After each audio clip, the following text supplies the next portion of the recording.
بسم اللہ الرحمن الرحیم، سبحان اللہ و بحمدہ، سبحان اللہ العظیم، صلی اللہ علیہ وآلہ وسلم۔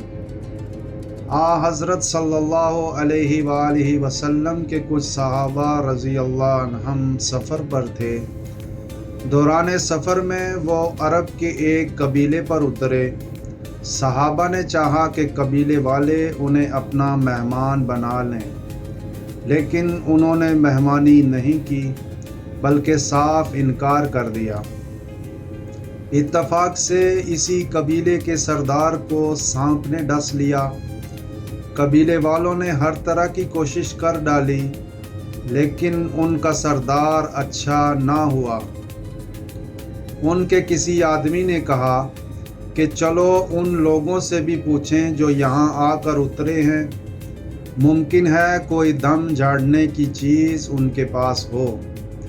چنانچہ قبیلے والے ان کے پاس آئے اور کہا کہ بھائیو، ہمارے سردار کو سانپ نے ڈس لیا ہے، اس کے لیے ہم نے ہر قسم کی کوشش کر ڈالی لیکن کچھ فائدہ نہ ہوا۔ کیا تمہارے پاس کوئی چیز دم کرنے کی ہے؟ ایک صحابی نے کہا کہ قسم اللہ کی میں اسے جھاڑ دوں گا، لیکن ہم نے تم سے میزبانی کے لیے کہا تھا اور تم نے اس سے انکار کر دیا، اس لیے اب میں بھی اجرت کے بغیر نہیں جھاڑ سکتا۔ آخر بکریوں کے ایک گلے پر ان کا معاملہ طے ہوا۔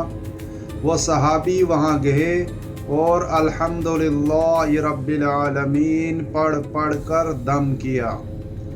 ایسا معلوم ہوا جیسے کسی کی رسی کھول دی گئی ہو۔ وہ سردار اٹھ کر چلنے لگا۔